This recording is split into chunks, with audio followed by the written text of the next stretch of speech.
नमस्कार, मैं जितेंद्र चतुर्वेदी। भारत ने अमेरिका और यूरोप की धड़कन बढ़ा दी है। ये इसलिए कहा जा रहा है क्योंकि दोनों ही चाहते हैं कि भारत रूस से दूरी बनाए रखे और जो रूस के साथ इनके सामरिक और आर्थिक संबंध हैं उन संबंधों को धीरे धीरे कम करे। लेकिन ऐसा करने की बजाय भारत यूरोप में जाकर कहता है कि रूस हमारा पुराना और विश्वस्त सहयोगी है, इसलिए उसका दामन तो हम छोड़ने से रहे। और अमेरिका में जाकर कहता है कि ये जो तेल है वो हम खरीदेंगे और ये हमारी ज़रूरत है, हम अपनी ऊर्जा सुरक्षा के लिहाज से काम करेंगे और जो हमारे राष्ट्रीय हित में है हम उसको ध्यान में रखेंगे।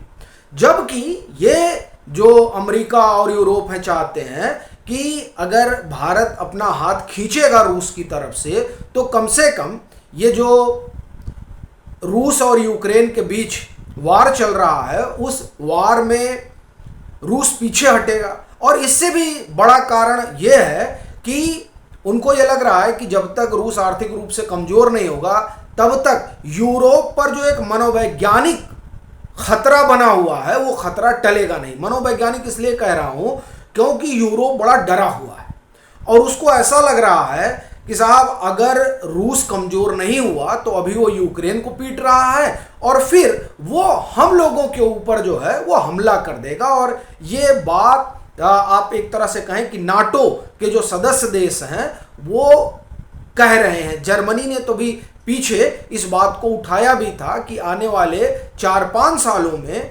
रूस जो है वो नाटो के देशों की तरफ जाएगा और फिर वो उनके ऊपर हमला करेगा। तो ऐसी स्थिति ना बन पाए इसके लिए यूरोप की ये कोशिश है कि रूस को आर्थिक तौर पर कमज़ोर किया जाए और ये तभी मुमकिन है जब भारत जैसे जो देश हैं वो उनसे अपने जो व्यापारिक संबंध हैं उन संबंधों को तोड़ें और दूर हटें। जब वो अपना संबंध ख़त्म कर लेंगे व्यापारिक तो खुद ब खुद जो है वो रसिया आर्थिक तौर पर कमज़ोर हो जाएगा। जब कमज़ोर हो जाएगा तो वो पहले अपनी अर्थव्यवस्था संभालेगा कि युद्ध करेगा, जाहिर सी बात है पहले अपनी अर्थव्यवस्था संभालेगा, युद्ध करेगा नहीं। तो इसकी वजह से क्या होगा कि यूक्रेन में तो जो चल रहा है वो बंदी होगा, साथ ही साथ यूरोप पर जो खतरा मंडरा रहा है वो खतरा भी ख़त्म हो जाएगा। तो इसलिए एक दबाव बनाया गया भारत के ऊपर कि भारत कम से कम जो है वो पीछे तो हटे। लेकिन साहब भारत तो अब वो भारत रहा नहीं जिस पर आप दबाव बना दीजिए तो वो पीछे हट जाता था। अब तो भारत ये कह रहा है कि भाई देखिए ये आपकी नेशनल सिक्योरिटी और नेशनल इंटरेस्ट का मसला है तो वो आप निपटिए, हम आपकी नेशनल सिक्योरिटी और नेशनल इंटरेस्ट के चक्कर में अपनी राष्ट्रीय सुरक्षा और राष्ट्रीय हित क्यों दांव पे लगा दें। आप कह रहे हैं कि हम तेल ना खरीदें, हम अगर रूस से तेल नहीं खरीदेंगे तो हमको सस्ता तेल दे रहा है तो हम इसके किससे लें और तेल, अब इतना सस्ता हमको मिल रहा है तो हम उसी से खरीदेंगे। इसके ज़रिए क्या होगा कि हमारी जो इकोनॉमी है वो ग्रो कर रही है तो हम उसका ख्याल करें कि आपका ख्याल करें, पहली चीज़। दूसरी चीज़, भाई हम चारों तरफ जिस तरह के पड़ोसियों से घिरे हुए हैं उसमें हमारी सीमाएं सुरक्षित नहीं है तो हमें अपनी सीमाओं को सुरक्षित करना है और उस लिहाज से रूस हमारा विश्व सहयोगी है तो हम उससे साजो सामान नहीं खरीदेंगे तो किससे खरीदेंगे। अरे भाई आपसे खरीदेंगे, आप कह देंगे हम सोर्स कोड ही नहीं देंगे, ऐन मौके पर तो आप मना कर देते हैं, तो फिर हम आप पर भरोसा कैसे रखें।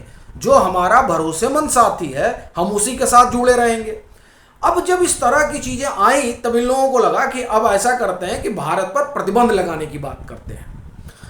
तो अमेरिका में शुरू हो गया, लिंडसे ग्राहम ने शुरू कर दिया, भाई सीनेटर हैं वो, इन्हीं के पार्टी से आते हैं ट्रम्प साहब की, उन्होंने शुरू कर दिया कि 500% का टैरिफ लादा जाएगा भारत और चीन पर, चूंकि ये लोग जो है तेल खरीद रहे हैं। भारत ने कहा जब ला दिएगा तब देखा जाएगा, लेकिन हम तेल लेना बंद नहीं करेंगे। इससे अमेरिका गश खा के गिर पड़ा, परेशान हो गया कि अरे ये क्या, हम कह रहे हैं कि हाँ हम जो है 500% का टैरिफ लाद देंगे और ये कह रहे हैं कि ठीक है जब आप ला दिएगा तो देखा जाएगा, अभी तो हम तेल खरीद रहे हैं, खरीदेंगे। ये परेशान करने वाला मसला बन गया। यही हाल यूरोप का है। ब्रिटेन के जो इनकी ब्रिटिश रॉयल नेवी है उसके अधिकारी हैं, पूर्व अधिकारी हैं, रक्षा विशेषज्ञ हैं वो। उन्होंने टेलीग्राफ में एक लेख लिखा है, उसमें वो लिखते हैं कि भारत पुतिन के अत्याचारों को फंड कर रहा है, ठीक है, और ये लोग जो पाकिस्तान को फंड कर रहे हैं उस पर कोई मुंह नहीं खोलता है। भाई पाकिस्तान पर भी तो बोलिए कि जो उनको फंड जा रहा है उस फंड के जरिए किस तरह से वो टेररिज्म को स्पॉन्सर करते हैं, लेकिन उस पर ना यूरोप के डिफेंस एक्सपर्ट बोलेंगे ना अमेरिका के एक्सपर्ट बोलेंगे। अभी तो उन लोगों को सिर्फ भारत दिखाई दे रहा है। क्यों? क्योंकि भारत रूस के साथ डटकर खड़ा है और जो हमारे अपने संबंध हैं वो संबंध हमारी ज़रूरतों के अनुसार हैं, तो इसलिए हम काम कर रहे हैं, तो वो इन लोगों को सुहा नहीं रहा है। तो एक तरफ अमेरिका ने, तो अमेरिका के जो वो सीनेटर हैं उन्होंने कहा कि साहब टैरिफ लाद दीजिए, और दूसरी तरफ ये जो रक्षा विशेषज्ञ हैं ब्रिटेन के, ये कह रहे हैं, आगे ये क्या कह रहे हैं, आगे इन्होंने कहा कि भारत साझेदार की बजाय जियोपॉलिटिकल दुश्मन की तरह व्यवहार कर रहा है। इससे यह सवाल उठ कर रहा हुआ है कि पश्चिमी देश नई दिल्ली की विदेश नीति के बारे में क्या सोचते हैं। यानी इनका कहना है कि भाई ऐसा है कि ये रूस का साथ तो छोड़ नहीं रहे हैं, रूस के साथ खड़े हुए हैं, तो अब जो पश्चिमी देश हैं उनको विचार करना होगा कि वो भारत के साथ कैसा व्यवहार करें। और आप देखिए कि बड़ा खौफ है ना, जैसा कि हमने आपको पहले बताया, और इसी खौफ में तमाम सारे ब्रिटेन में तो हथियार वगैरह खरीदे जा रहे हैं, क्योंकि ये लोग इस डर में हैं कि रूस कुछ भी कर सकता है। तो उस डर की वजह से तमाम सारे साजो सामान ब्रिटेन भी खरीद रहा है, वो सब क्या कहते हैं, न्यूक्लियर सबमरीन वगैरह, पता नहीं क्या क्या। तो अब ये लोग खुद ही डरे हुए हैं। अब ये कह रहे हैं कि साहब हम डरे हुए हैं तो इसलिए आप जो है रूस से संबंध खराब कर लीजिए। यानी हम ब्रिटेन के लिए, हम यूरोप के लिए, हम अमेरिका के लिए रूस से अपने संबंध खराब कर लें, वो रूस जो हर लड़ाई में भारत के साथ खड़ा रहा है, और उसके बरक्स जब जब लड़ाई हुई है तब तब ये लोग पाकिस्तान के साथ खड़े रहे हैं, तो हम अपना राष्ट्रीय हित भूल जाएं। तो भारत ने कहा कि ये सब नहीं होने वाला, आपको जो करना है आप करिए, हमें जो करना है हम वो कर रहे हैं। अच्छा, ये सब तो हो ही रहा था, तब तक खबर ये आई कि जो राष्ट्रपति हैं रूस के व्लादिमीर पुतिन, वो आने वाले महीनों में भारत की यात्रा पर होंगे। संभवतः सितंबर वगैरह में बताया जा रहा है कि वो भारत आ रहे हैं। अब जब भारत आएंगे तो आप देखिए कि किस तरह की डिफेंस डील होने जा रही है, इसकी आधारशिला पहले ही रख दी गई है। एक तो आप देखिए कि खुद व्लादिमीर पुतिन ने रखी। सेंट पीटर्सबर्ग में एक इकोनॉमिक फोरम का एक कार्यक्रम था, जिस कार्यक्रम में उन्होंने कहा था कि हमें भारत और जो तमाम उनके और सहयोगी देश हैं उनके साथ ऊर्जा के क्षेत्र में एक दीर्घकालिक जो है वो रणनीति बनाकर समझौता करना होगा। तो यानी ये जो तेल वाला मसला है, या हम कहें कि जो एनर्जी वाला मसला है, उस मसले पर एक बड़ा मसौदा तैयार होगा, और ऐसा लगता है कि उस पर एक बड़ा समझौता होगा।